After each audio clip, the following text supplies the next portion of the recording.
Thank you. So good morning, good afternoon, and good evening, everyone. My name is Fernanda Yunus, and I'd like to welcome you to the webinar, ICANN for Beginners and Introduction. It's being held on Wednesday, 2 November 2022 at 14 UTC. As we'll be having Q&A section at the end, I would like to remind all the participants to please state your name before speaking and to please keep your phones and microphones on mute when not speaking to avoid any background noise. As a reminder, all participants of this webinar are to comply with ICANN's expected standards of behavior, which I'll post in the chat in just a moment.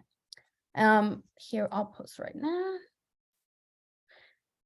now. Thank you again for joining us today. I hope you enjoy the presentation and are able to learn more about how the internet works, what ICANN is, and why and how you can get involved. We're excited about this new program and look forward to hearing from you all again. With this, I'll turn it over to my colleague, Melissa Peters-Allgood, who will be taking you through today's webinar. Melissa, up to you. Thanks, Fernanda. Welcome to you all. Thank you for joining us on today's webinar. So whether you are familiar with the Internet Corporation for Assigned Names and Numbers or are completely new to ICANN, you are sure to learn more about who we are and how we support Internet users across the globe through our unique mission. So when you go to a browser and you type in an address, did you ever wonder how your computer so quickly finds what you're looking for and what ICANN's role in that might be? It's a question that has crossed the minds of many newcomers to the ICANN community, so you are not alone. You see, not everyone who participates in ICANN knows a lot about technology. Some work in government policy, intellectual property, or community organizing. I'm going to introduce you to Maria. Maria was a newcomer to ICANN 5 years ago. She is a community organizer for a nonprofit that focuses on privacy issues. Today, she heads an important committee on domain name policy. Maria serves as an example of just one of thousands of people who have contributed to ICANN's work after participating as a newcomer. When she started, she had many of the same questions that you likely have. So let's go back to our first question. How does your computer or your smartphone find a web address when you type the words, the URL, into your browser? And what is ICANN's role in all of that? We will talk about this concept in more detail later, but for now, the Internet Protocol, which is a set of rules that allow your computer or your smartphone to find the correct location that you typed in, identifies devices primarily by using a long string of numbers known as Internet Protocol addresses. Now, these numbers are not easy to memorize. So in the Internet's very earliest days, a list was set up to map words or names to their Internet Protocol addresses. It's much, much easier for our brain to remember words than long strings of complicated numbers. So we're going to go back to those early days of the Internet and this idea of an address book containing a list of domains worldwide. Believe it or not, in the very earliest days, when there were only hundreds of users of the Internet, this was an actual paper list. John Postel, who was a researcher at the University of Southern California, single-handedly kept track of hosts in this handwritten database. Now, a host is any device that has an IP address and is connected and reachable over the Internet. Today, the Internet has billions of users, and there's no way that a handwritten list managed by one person could even exist today. It would be impossibly long. Now, because of this, the manually maintained address book was replaced by an automated and distributed address book system known as the domain name system. You may hear us today call it the DNS. And at a basic level, ICANN coordinates the top level of this system. So before our friend Maria got involved in ICANN, she didn't think much about how the Internet worked. She only cared that it did work and wanted to make sure that it continued to do so. That desire drew her to get more involved in ICANN because she knew how vital the internet really is for business, for communication, and for governance in her country. So what is ICANN? ICANN stands for the Internet Corporation for Assigned Names and Numbers. We are a global organization that works daily to keep the root of the DNS, that distributed address book, secure and stable. We also strive to keep it interoperable, therefore making it possible to run well with different types of websites and applications. Our community is full of talented and passionate people from all over the world who share a common interest in making sure the internet runs smoothly. Thank you for joining us today to learn more. Now, we'll help you get to know us better today, and we'll talk about the work that we do, but it's also very important that we talk about how your talents, your expertise, and your enthusiasm can help advance ICANN's mission, ensuring that today's internet works for users moving into the future, whether that's in your region or more globally. Now, did you know that each day more than half of all people in the world use the internet for one reason or another? You can help make sure that people continue to use the internet seamlessly. So we're going to do a poll. We're going to put up a poll asking where you're from. Please take a moment to respond.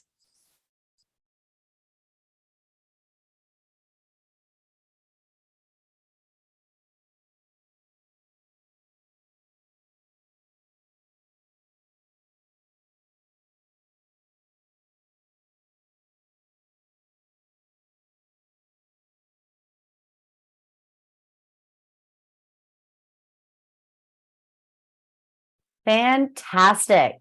It looks like we have, most of you are joining us today from Africa, 29%. Welcome, lovely to have you. Excuse me, and Europe too. I missed you, Europe. You're almost evenly split between Europe and Africa. Almost 20% of you are from Asia, Australia, Pacific Islands region of the world. And about evenly split the remainder between Latin America, the Caribbean, and North America. I will tell you, I am joining you today from the Washington, D.C. area. So I would be in that North American group. We are so happy to have all of you here with us today. So we're now going to hear from one of our newer members who's going to talk a little bit more about her experience and participation in ICANN.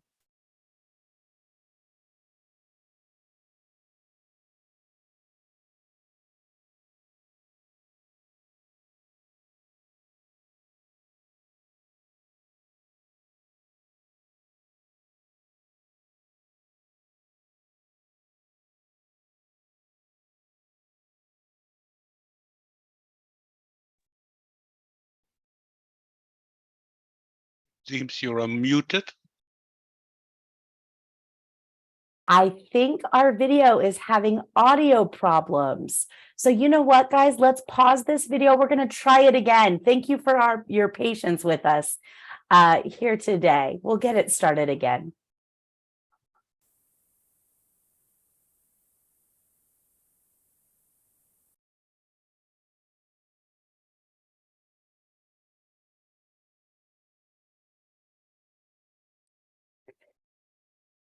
So I saw that some of you are starting to share in the chat where you're from. While we work behind the scenes to get the video fixed, let's take a look at that. I see some of you are joining us from Venezuela. Welcome from Venezuela. Where else are you guys from? Let me know. Malaysia. We were just in Kuala Lumpur for our last ICANN meeting. Beautiful country. We loved it. Welcome. Let's see if we get the video going. Oh, there we go. Hi, my name is Vidya, and my involvement with ICANN dates back to ICANN 57 as a newcomer in NextGen. I got drawn into ICANN during my time in the Center for Digital Society in Indonesia. Later on, I attended ICANN 61 as a nation ambassador and then ICANN 66 as a fellow. I explored opportunities to engage in the generic name supporting organization, at large community, and also the Asia Pacific region. Through ICANN, I nurtured my technical understanding regarding how the internet works. Cybersecurity and universal acceptance command my interest after completing my master's degree in NTU. I am more on the policy and social background, so I'm eager to bridge the gaps between technical experts, researchers, government, and also internet users to ensure that ICANN's work is successful. Today, I'm a researcher in Beach House Picture, a Singaporean media production company. I love how ICANN multi-stakeholder and consensus-based format is very welcoming and also informal. So people at the levels are very open and helpful to help me understand the issues there. The challenge and fun of ICANN is that you are always learning. Newcomers bring a new power and advantage to the organization because they have new ways of looking at things. We should contribute by sharing our perspective for a better, stronger internet.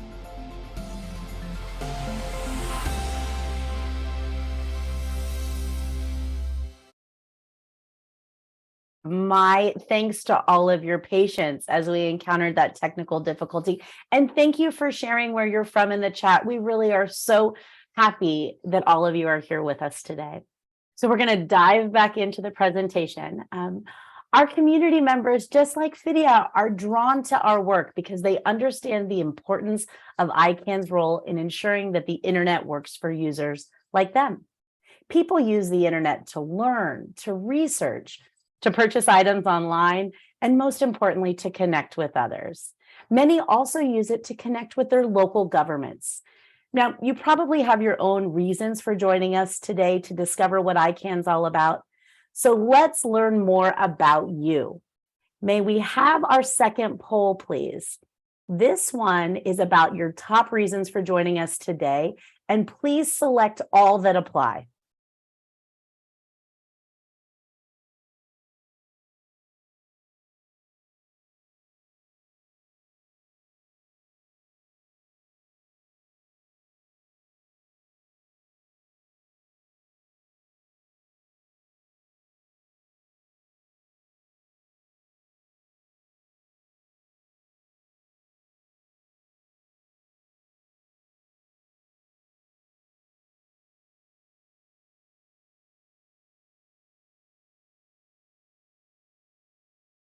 All right, we're almost done with those responses. So please get your response in.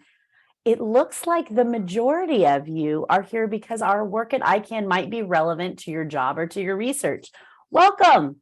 We've got a 50-50 split about being interested in joining the community, wanting to understand how the internet works. And a solid quarter of you are here because you were encouraged by a friend. We welcome all of you. Thank you for joining. And it's nice to hear a little bit more about each of you. So our tour today is going to, or our experience today is going to be a bit of a tour, if you will. Our tour will have 7 stops along the way, and you're welcome to ask questions as they come up in the chat. We'll handle questions live at the end of this session, as well as if your questions are pretty straightforward, they might be taken up in the chat as well. So please, we welcome questions. We love questions. Feel free to ask. So talking about our 7 stops on our tour. Our first stop is going to be, how does the internet work? Our second is, why is ICANN important to the internet? Our third, what initiatives is ICANN working on? Fourth, why should you get involved? Fifth, how can your skills make an impact? Sixth, how do you get involved? And 7, where can you go to learn more? So let's start this tour. Our first stop, how does the internet work? Now, I'm going to keep this explanation pretty simple. So if there are technical folks in the room, I apologize in advance. The internet solves one problem. how to send information from one place to another place in a predictable and reliable way. One of the internet's pioneers, Vince Cerf, likes to use a postcard to explain how this example works. So think about this. You're sending a postcard to your aunt. You write her name and her address on the card along with your message. The post office uses her name and her address on that card to deliver the postcard to her. Now, the internet works in much the same way, except faster. Think about, if you think of the information that's sent over the internet as a digital postcard with a receiver address and a sender address, as well as the content of your message. So how would something like this apply to your mobile phone? Your phone, like every phone connected to the internet, has a unique number assigned to it by your mobile phone company. This number is called your phone's internet protocol address, known as that IP address for short. This is your phone's sender address. Now, if you're sending a text to a friend, her phone's IP address would be the receiver address. And the emojis or the words you write would be the message itself or the content. So instead of dropping a digital postcard into a mailbox, it is converted by your phone into signals that are sent over the internet from your phone to your friend's phone. Now, those signals are then converted back into the text of the message that you sent, and your phone's mobile operator uses your friend's IP address to deliver that message to her. Now, remember when we talked about that handwritten database that John Postel kept, that paper one at the dawn of the internet? John Postel's list contained the names and IP addresses of all devices that were connected to the internet. The database allowed him to cross-reference people's names with their digital IP addresses. Over time, this handwritten list became an electronic directory known as the domain name system. We call it the DNS for short. Today, the DNS is a directory of internet domains, domain names, and internet protocol addresses. So when you want to visit ICANN's website, for instance, you type in ICANN.org into your web browser. Your computer or your smartphone sends this information through the internet to find ICANN's website address. Then your computer or phone receives the information and takes you to the ICANN website. Now, that's the simplest explanation. To take our understanding one step further, let's talk about how domain names end. ICANN's website ends with a .org, for instance. Now, many other popular websites end with .com, or for instance, the website for the Australian government ends with .au.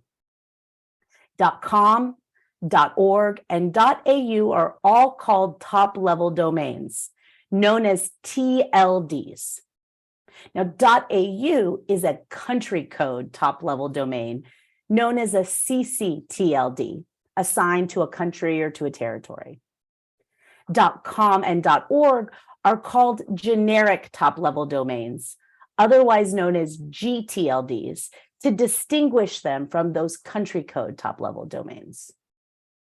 Now, domain name registries are organizations that manage top-level domains. They work with registrars that sell domain names to the public. Remember John Postel's paper list? Registries work with registrars to keep an electronic version for everyone who registers a domain name within the top-level domain. So, in other words, the company that controls .org keeps a list of everyone with a .org domain name. The organization controlling .au keeps a list of everyone with a .au domain name, and so on and so on. ICANN works with each registry and registrar to ensure that information is easily findable for everyone. Now, remember our friend Maria? Another question that Maria had as a newcomer was, so who runs the internet? The answer is no one person or entity controls the internet. It was built from the start as a distributed, resilient network. That means it is a decentralized system that draws strength from its broad structure.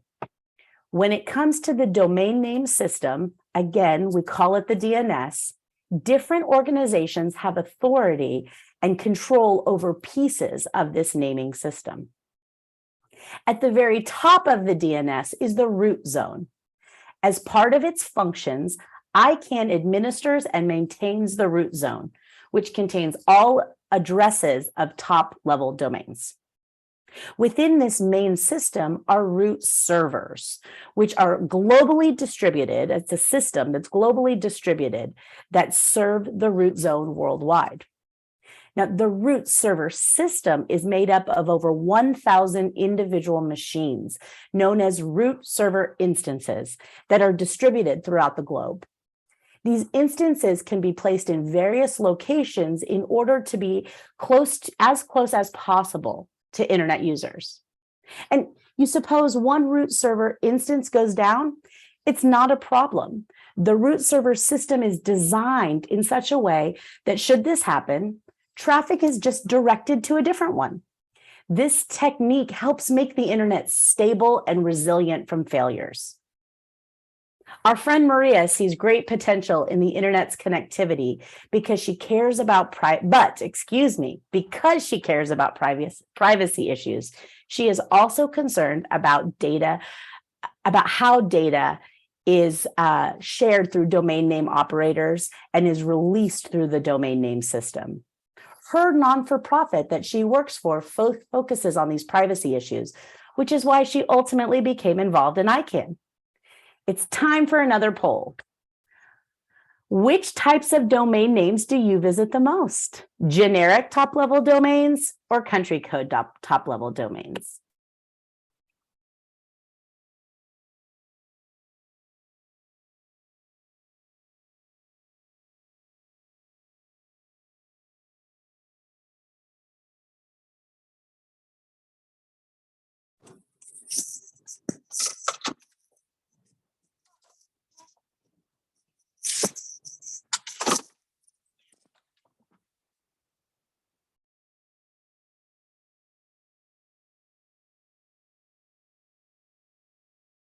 All right, it looks like most of our results are in. The vast majority of you, 2/3, most often visit generic top-level domains. So stop one on our tour was lengthy, but we are approaching stop number 2. And that is, why is ICANN important to the internet? So let's leave the vast internet world aside and go into ICANN for stop number 2. ICANN's specific mission is important for keeping one single internet functioning across the world. And we're proud of that. ICANN's inclusive approach welcomes participants from all over the world and all walks of life. They come and work together to keep the internet secure, stable, and interoperable. Now, when people first hear about ICANN, they sometimes think that ICANN's job is to regulate online content. This is incorrect. ICANN does not monitor content or the platforms and applications behind a domain name. Remember that notion of an address on a postcard? That's what ICANN does. Monitoring content is the job of content providers, regulators, and law enforcement in individual countries. ICANN's role is to coordinate the domain name system and other unique identifiers that allow us to find one another online. By maintaining and administering these unique names, addresses, and other identifiers worldwide, ICANN ensures the internet remains secure, stable, and interoperable. Now, as it pertains to ICANN itself, you can think of it as having 3 distinct components. The first component is the ICANN community, which you can be a part of today should you choose to join us. The ICANN community is a group of volunteers and stakeholders, such as our friend Maria, who come together through a bottom-up process to advise and develop consensus-based policies, to conduct reviews, and to propose implementation solutions on how domain names are managed at that top level. Everyone shares a goal, and that is to preserve the operational stability of the internet. As we mentioned earlier, they make sure that when you type a name into a browser, you reach the correct domain. The second component is the ICANN Board of Directors. The members of the board act in the best interest of ICANN and for the benefit of the internet community. They oversee management's performance and set strategies. The third component is the ICANN organization. You will often hear this referred to as ICANN.org. They carry out ICANN's operations and implement policies developed by the community. Now, these three groups work together to achieve ICANN's mission, but there is one more critical element that you need to know about in order to really understand how ICANN works, and that is the multi-stakeholder model. Much of ICANN's work is guided by policies established over the years by ICANN community and board. At the core of ICANN's policy development process is the multi-stakeholder model. If you would please mute yourself. Thank you. Sorry about that. We're talking about the multi-stakeholder model. Now, the multi-stakeholder model is different from the top-down model of governance that's common in many corporations. You know, in the city where our friend Maria lives, for instance, the model of governance is this top-down structure where people elect a small group of council members to make policy and decisions for everyone. In ICANN's multi-stakeholder model, policymaking is decentralized. That means everyone has a voice in its bottom-up, consensus-driven policymaking. Now, you may wonder what types of individuals are involved in the ICANN community, and the answer is all different kinds.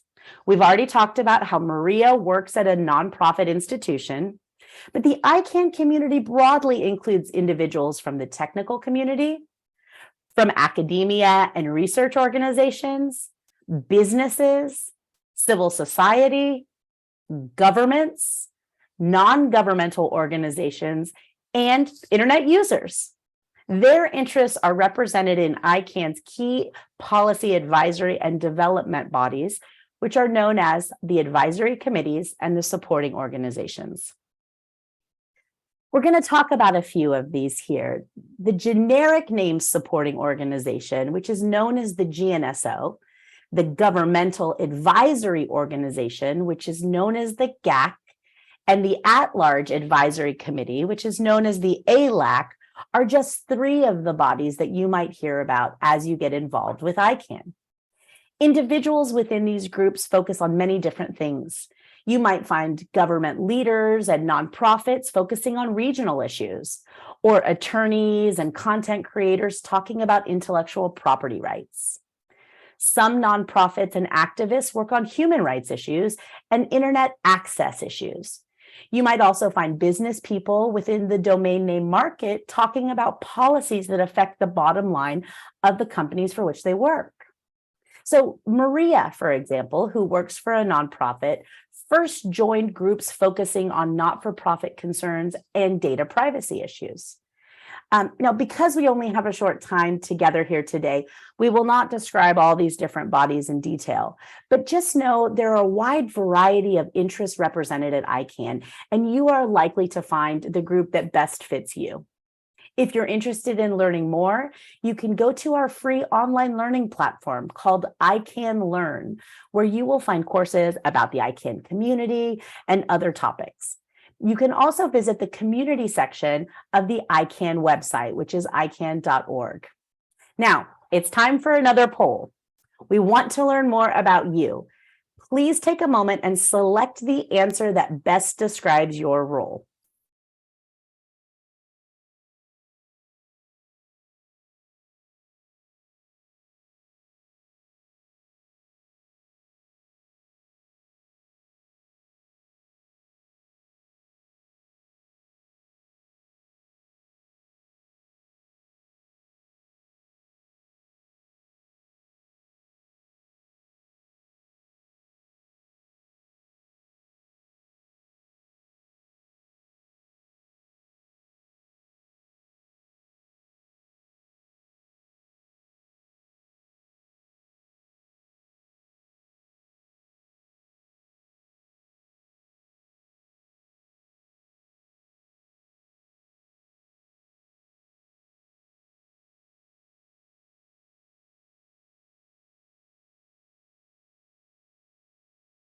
What an interesting division. We have almost an equal distribution of academics and researchers, business people, and technical community.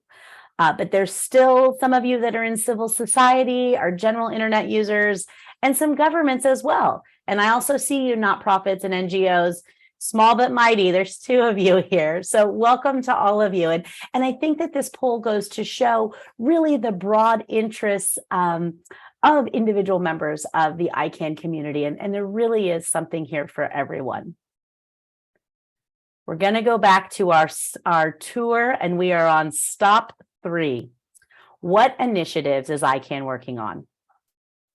If you spend time in this ICANN space, you'll hear voices of many different internet users discussing emerging issues for the operation of the internet's domain name system.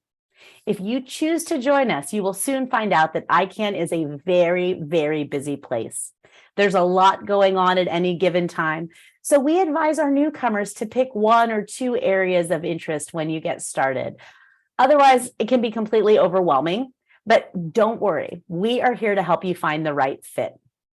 So let's talk about a few ICANN initiatives that are shaping the future of the internet as we speak.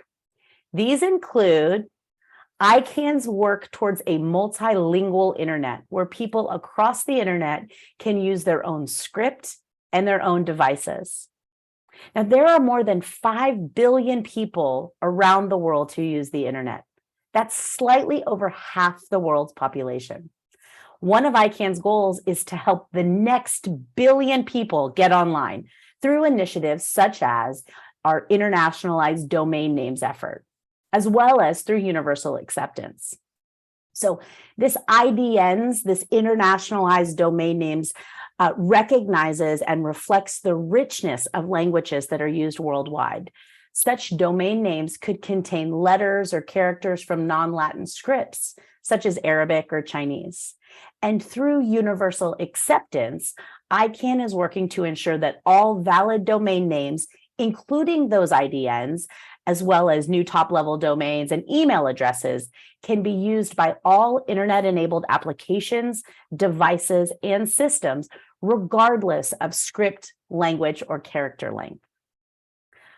Now, the DNS Security Threat Mitigation Program is one of ICANN's initiatives to improve security and prevent other threats from disrupting the DNS system.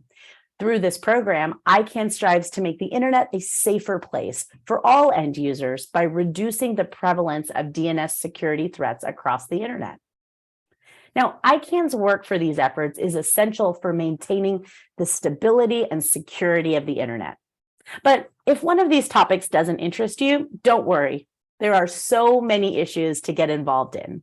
And you can stay up to date on what's going on by reading ICANN's blogs, announcements, and news releases on our website, again, which is ICANN.org, or you can follow us on social media. There is always something to learn about at ICANN. It is time to move to stop number 4. Why should you get involved at ICANN? Let's talk for a moment why people get involved at ICANN.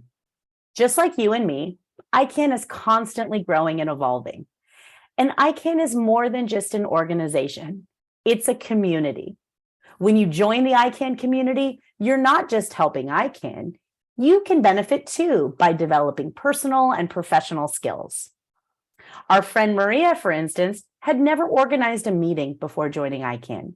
She learned more about this skill via an ICANN Learn course and then practiced it within a small working group.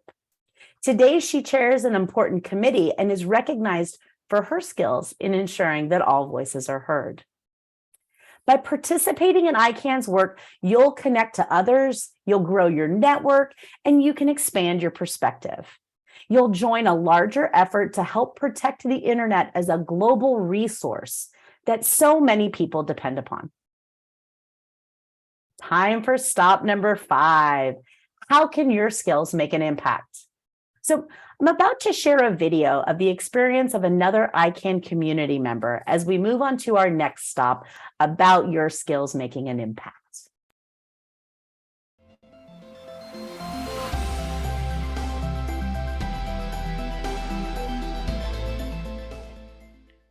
Hi, I'm Leon Sanchez, Vice Chair of the ICANN board. I started my journey in ICANN at the meeting in Mexico City back in 2009. As every newcomer, I had no clue what I was doing there, but I was willing and eager to learn how to build a better internet. In 2012, I became a fellow for the first time. I am a lawyer, so my natural choice to start getting involved was to join other lawyers in the ICANN community, so I joined the IPC. As a fellow, you are encouraged to take a look at all the constituencies in the ICANN ecosystem, and I can tell you that is key. If I had followed my natural inclination as a lawyer, I may have stayed in the IPC, but I would have missed the opportunity to get to know and contribute with what I believe is the richest and most diverse part of the ICANN community, at large. After a couple of meetings following the at-large activities, I decided to apply for a position in the ALAC via the NUMCOM. To my surprise and good luck, I was appointed by the NUMCOM to the ALAC as a member from the Latin American Caribbean region. From my very first meeting as an ALAC member, I started drafting statements and contributing to discussions. I was happy to work and contribute for the benefit of the individual internet user community. After a couple of years in this role, the ALAC appointed me as the co-chair of the CCWG, which was a group of people tasked with designing the new bylaws and accountability mechanisms that would enter into force after what we called the transition, that is, the end of the US government oversight over ICANN. After a successful period as CCWG co-chair, I decided to put my name as a candidate for the board appointed by the ALAC and at large, and I was fortunate to have the confidence of my fellow colleagues from the ALAC and at large, so I became a board member. In the board, I continued working hard to learn, to contribute, and to share the knowledge I have in different fields in order to have a better and stronger board of directors. At the end of my second year as a board member, my board colleagues selected me as the new vice chair of the ICANN board. I have been serving in that capacity for 3 years now. Now, you may be wondering, how did he do it? Well, let me tell you how.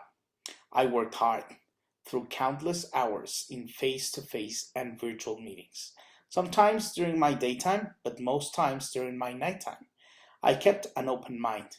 I strived for diversity and inclusivity. I learned to respect others' views and also to try to explain and persuade others about my own views. I embraced cultural diversity. I unlearned many things that I thought were universal and realized my world was now wider and richer. I was flexible and persistent. But on top of everything, I put the community's interests before my own, as I am convinced that leadership positions are to serve our community as opposed to take advantage from them. It's easier said than done, but if you apply those principles, you too will be a successful part of the ICANN community. I wish you all the best in your ICANN journey. Thanks for watching.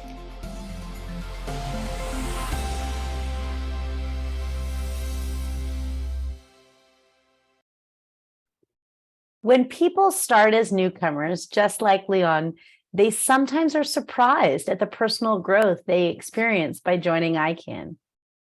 Newcomers regularly tell us that they've learned so much about managing conflict, leading discussions, and making their voice heard even when they are in the minority. Newcomers also learn how to communicate better, how to analyze policy recommendations, how to represent others in their region, and how to organize groups of people for a cause. They do all of this while helping maintain the security and stability of the DNS. It is essential work. Now, here's an important note. You do not have to speak English fluently to participate in ICANN. Important ICANN meetings and materials are translated into the 6 United Nations languages to help people around the world participate. These languages are Arabic, Chinese, English, French, Russian, and Spanish. So don't be afraid to let your skills shine.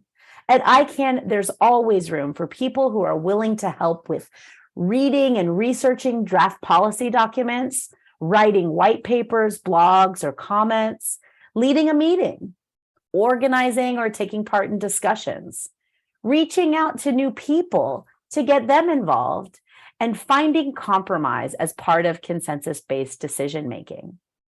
Like many newcomers, our friend Maria attended meetings and monitored email lists for a while before speaking up. But we have other newcomers who jump right into discussions. You choose to participate in the way that feels right for you.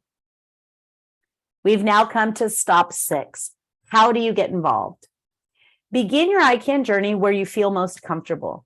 You've made a great start today by joining us here. You can learn more about ICANN's work online or through our interactive courses and resources, or by reading about the initiatives that we support. If you prefer to meet people face-to-face, we can help you connect to your local ICANN team to explore ICANN groups and find one that matches your interests, or even find a group near you. For example, Maria is an active member of the Latin America and Caribbean region and attends her regional meetups wherever possible. Another excellent way to become involved is to apply for our Next Gen at ICANN or our fellowship programs. Or you can just attend an ICANN public meeting. Now, here are some ways for you to get involved. You can attend meetings and workshops online or in person. You can comment on issues through ICANN public comment proceedings. You can join one of those supporting organizations or advisory committees that we touched on earlier. Or you can join a specific working group on a specific topic. But my biggest advice to you in all of this is have patience and be willing to explore all of your options at ICANN to find the best fit for you. We have reached our final stop, where to go to learn more. On this last stop, I'm going to connect you to some resources that can help your next steps. One great way is to connect with your local ICANN team. ICANN's global stakeholder engagement, known as the GSE, has regional representatives that are in your community and can help you connect to others in your region who care about ICANN's mission and want to make a difference. Our team members are always interested in hearing your ideas and getting more people from where you live involved in our work. Or you can just ask them for help. Getting involved locally is a great way to network, to cultivate your skills, and to raise your region's voice. You can also learn about ICANN events near you. These are held both in person and virtually all around the world. There's another great way to learn more about ICANN and its broader role in the internet community, or how you can bring your expertise or perspectives into these discussions. Of course, there's also ICANN Learn that I mentioned earlier, and it's our free online learning platform. If you haven't done so already, I'd really encourage you to sign up and start taking courses. Here you can find training on ICANN's processes and policies. You'll learn about technical topics, and there's a number of courses on skill building techniques. All of these will help you maximize your participation in the work that we do within the ICANN community. And for more information on all of these options, you can visit learn.icann.org. Now, we have reached the end of this part of the presentation. ICANN and the internet have come a long way since the days of John Postel and his paper address book. But in this short time we've been together, we've kind of taken a high-level approach and overview of ICANN, what we do, and how you can get involved. Hopefully you've learned how people like Maria have joined us and made an impact, and that you understand that you can join us and make an impact too. So this is the official end of this part of our presentation. We're going to move into the Q&A section. And I know on this call, we have a number of fellowship alumni, NextGen and ICANN alumni, as well as ICANN org employees who work in regions throughout the world. So these folks are available to take and answer your questions. Let me see what has come up in chat since I have been talking to you. And feel free, if you have additional questions, to utilize the reactions button at the bottom of your toolbar and raise your hand. We'll take questions live in session too. I do see, while you guys are raising your hands, I do see that we had a question from Voldemir. You asked in chat, what is the definition of DNS threat? What types of threats are there given that ICANN doesn't deal with the content of websites? So the best answer that I have for this question would be to check out a recent blog by Russ Weinstein, who leads ICANN's top-level domain names accounts and services team, about ICANN's DNS threat mitigation program. It's that program we were discussing earlier in the presentation. And we'll go ahead and drop a link to that into the chat for you, so you can go ahead and learn more. Oh, and Mariana just did it. Thanks so much. Do we have any other questions from any of you participating? Feel free to raise your hand. We'd love to hear from you.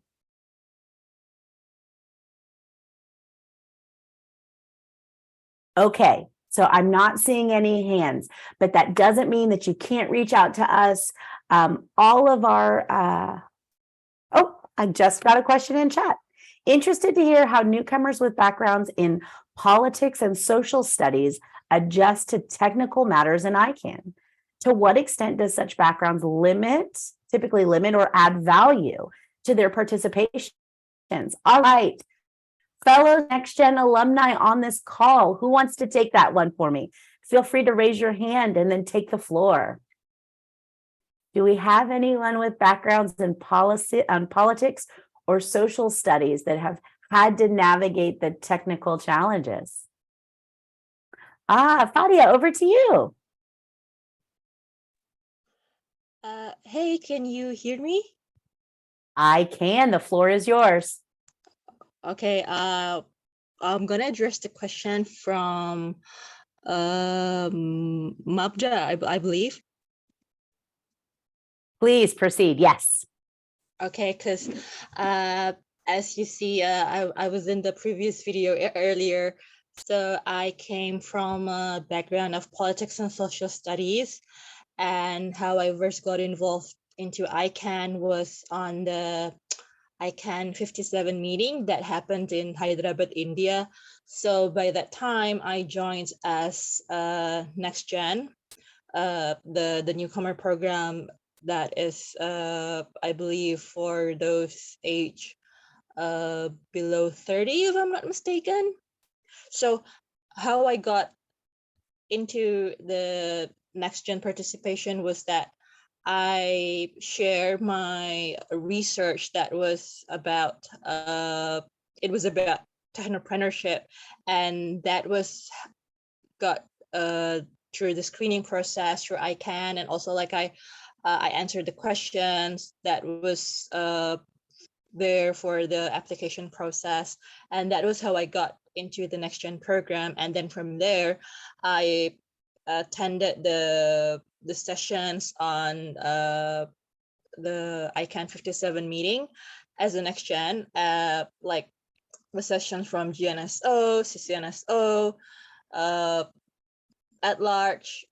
All of the sessions are open for the newcomers, and you can basically pick which one you wanna follow up further. And so also as a NextGen participant, you also get to share your research findings. So that's like how you can, find a connection between your research work that is more of like the policy or the social science or whatever that is, into the work that ICANN is doing. And from there, you can go further on your NextGen journey. Like what I did was that I also joined as the NextGen ambassador. And from there, I assisted the newcomers of the NextGen in the meeting that was held in Puerto Rico. So it's sort of like a circle that at first how you get to how you get into ICANN, and then from there you also like get the chance to like give back and also help those who wanted to like excel or just get to know about what ICANN is, answer their questions, because at first I have no idea about what ICANN was, but that didn't stop me to keep on exploring and like consult with my mentors and my peers and those who have been in ICANN longer than me to actually get an idea of what ICANN is doing. So basically the challenge and the fun part of being an ICANN is that you're always learning. So you'll find people in ICANN want to hear fresh perspective, and newcomers bring a power and also an advantage to the organization because they have new ways of looking at things. So yeah, that's my answer. Sorry if I'm taking too long. Oh, never too long. That was fantastic. And I appreciate you taking some time to explain a bit more about your journey. So thank you for that. Before I lean into perhaps some other journeys of fellowship and Next Gen alumni, I would like to respond to Pedro's question in chat, talking about the future of pressing concerns within ICANN, whether that's about fragmentation, which was discussed in the public forum at ICANN 75 or something else. My best response to you is that the community determines what are the most pressing issues. I work for ICANN.org, for the organization, and so that's not for me to respond to. But what I would encourage you to do is to go ahead and sign up for mailing lists, follow social media, look at website announcements to really identify what the community is honing into as its area of concern and focus. Those of us that work for ICANN.org, we really are here in a supportive, collaborative partnership for the community doing their work. But the work always remains through that multi-stakeholder model driven by the community, by all of you and our broader ICANN community. So I want to pose another question, and that really is to our alumni here today, those fellowship and Next Gen alumni. Do any of you have tips or ideas of places to start? Whether it's something that you did or something you wish you could have done, what would you do? What advice would you give to this pool of newcomers that we have joining us here today? Please raise your hand and I'll hand you the floor.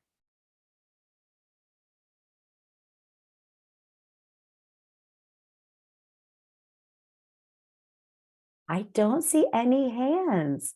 We don't have any other wise words about your experiences and your journeys. Siranush to the rescue. The floor is yours. Hello, everyone. I'm Siranush Vardanyan, managing the fellowship program. But here I want to talk about my experience as a fellow, because I came to the ICANN world as a fellow, and just touch upon also the point there about being not technical person. So I am the one without any technical background, and when I first came to ICANN as a newcomer, it was complete disaster for me. I didn't get anything. I didn't know where to go, what to do. But here, where the community is very supportive, if you have that badge as a newcomer. So I landed up in at large, which is the end user community, and the place which everybody, any of us, can be a part of. Like, if you don't know technical specifics, or you are not a professional in policy, you can start with the place to learn as an individual end user. So you can come to at large and learn more about the specifics. And by the time when you come back and you have a passion to learn and you are open to learn, there are so many ways to get engaged and to learn more. So the tip which I can give you as a newcomer is, don't shy by asking questions. There are no stupid questions in ICANN. So Even if you don't know something, my motto was, it's not shameful not to know. It's shameful not to ask. So please ask and learn. This is one of the biggest tips which I can give you as myself getting there as a newcomer. That is very helpful to open your mind to something new, because ICANN meetings and ICANN community itself, it's so vibrant. There are so many ways to learn and so many things to learn. Every ICANN meeting is a lot to learn, some new things. So the only thing is be open for learning and don't try to ask questions. Just my 2 cents. Thank you. Thank you so much for those cents, Siranush. Now, Benjamin, I saw your hand go up and go back down. So I'm wondering if you want to go ahead and take the floor and share your insights. I'm going to pause and give you a chance to talk, Benjamin, but if you don't, that's okay too. Hello, can you hear me? I sure can. Over to you. It's a bit noisy in my environment, but it's okay. I just wanted to encourage newcomers to, just as Siranush has said, to be open to learn, but not to be overly anxious, to be patient, that learning takes time, and that's one of the best things, and be focused. Pick an area. You can never lose any area you pick, and be willing to contribute. If the idea is to contribute, you ask and be open to receive questions. I want you to learn not to be intimidated with context-based discussions. Just be open to learn and ask clarity questions. As I said, be patient with yourself, pick a community, and don't compare with others, just focus. So that would be my idea. Be patient, pick a community that you can easily relate with. Even if you don't know, just sit in a room and start listening, ask somebody around you, just as Siranush said. And I think gradually you get there. So be patient with yourself. Thank you.